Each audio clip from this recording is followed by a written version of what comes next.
नमस्कार दोस्तों, आज के हमारे इस वीडियो में हम आपके लिए कामदा एकादशी की व्रत कथा लेकर आए हैं। एक समय की बात है, भगवान श्री कृष्ण और युधिष्ठिर महाराज के बीच संवाद हो रहा था। युधिष्ठिर महाराज ने भगवान श्री कृष्ण से कहा, हे केशव, मेरा प्रणाम स्वीकार करें और कृपा आप मुझे चैत्र मास के शुक्ल पक्ष में आने वाली एकादशी के विषय में बताएं।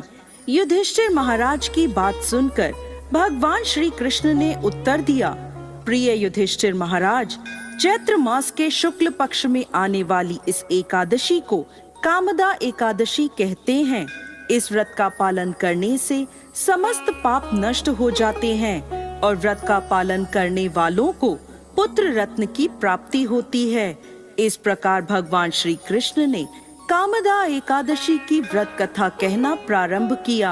अनेक वर्षों पूर्व रत्नपुर नामक गंधर्वों और किन्नरों के राज्य में उनके राजा पुंडरीक निवास करते थे।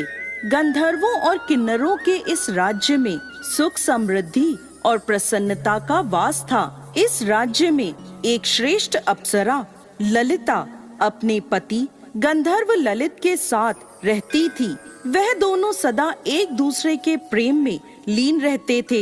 एक दिन ललित राजा पुंडरीक की सभा में नृत्य और गायन प्रस्तुत कर रहा था, परंतु उसके साथ उसकी प्रिय पत्नी ललिता नहीं थी।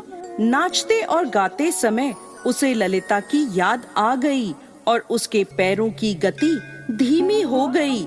उसकी जीभ लड़खड़ाने लगी। तब सभा में उपस्थित नागराजों में श्रेष्ठ करकोटक नाम के एक नाग को ललित के मन का संताप ज्ञात हो गया। उसने राजा पुंडरीक को ललित के पैरों की गति रुकने एवं गायन में गलती होने की बात बता दी। करकोटक की बात सुनकर राजा पुंडरीक को गुस्सा आ गया और गुस्से में भरकर उन्होंने ललित को श्राप दे दिया, हे मूर्ख, तू मेरे सामने गायन प्रस्तुत करते हुए अपनी पत्नी को याद कर रहा है। मैं तुम्हें नरभक्षी राक्षस बनने का श्राप देता हूँ। महाराज पुंडरीक के इतना कहते ही वह गंधर्व विशालकाय राक्षस बन गया। उसका भयंकर मुख, विकराल आंखें, जिन्हें देखने मात्र से भय उत्पन्न हो जाता था, ऐसा राक्षस होकर वह अपने कर्मों का फल भुगतने लगा। जब उसकी प्यारी पत्नी ललिता को इस बात का पता चला तो वो बहुत दुखी हुई। ललिता अपने पति के विकराल आकृति देखकर मन ही मन सोचने लगी, क्या करूं, कहां जाऊं? मेरा पति बहुत कष्ट भुगत रहा है। वह रोती हुई जंगलों में अपने पति के पीछे पीछे घूमने लगी। जंगलों में घूमते घूमते उसे एक सुंदर आश्रम दिखाई दिया, जहां एक शांत मुनि बैठे हुए थे। ललिता शीघ्र उनके पास गई और मुनि को प्रणाम करके उनके सामने खड़ी हो गई। उस दुखी नारी को देखकर मुनि बोले, तुम कौन हो और यहाँ कैसे आई हो? ललिता ने कहा, हे महामुनि, मेरा नाम ललिता है। मेरे स्वामी अपने पाप दोषों के कारण राक्षस बनकर घने जंगल में भटक रहे हैं। उनकी यह अवस्था मुझसे देखी नहीं जाती। आप मुझे कोई ऐसा उपाय बताएं जिसके प्रभाव से मेरे पति को राक्षस योनि से छुटकारा मिल जाए। मुनिवर बोले, हे पुत्री, इस समय चैत्र मास के शुक्ल पक्ष की कामदा नामक एकादशी है, जो सभी पापों को हरने वाली है और अति उत्तम है।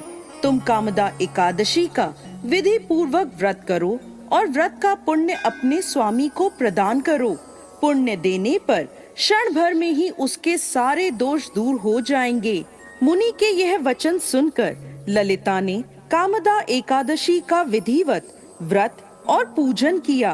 पूजन करने के बाद वह उन्हीं ब्राह्मण ऋषि के समीप गई और अपने पति के उद्धार के लिए यह वचन कहने लगी, मैंने जो यह कामदा एकादशी का व्रत किया है, इसके पुण्य के प्रभाव से मेरे पति को राक्षस योनि से मुक्ति मिल जाए।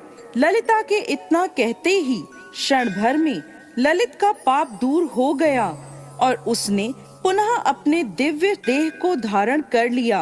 वह दोनों पति पत्नी कामदा एकादशी के व्रत के प्रभाव से पहले की अपेक्षा और भी अधिक सुंदर रूप धारण कर स्वर्ग लोक को प्राप्त हुए। हे धर्मराज युधिष्ठिर, मैंने संसार के हित के लिए आपके सामने इस व्रत का वर्णन किया है।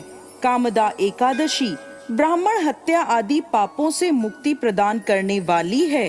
राजन, कामदा एकादशी की कथा को पढ़ने सुनने से वाजपेय यज्ञ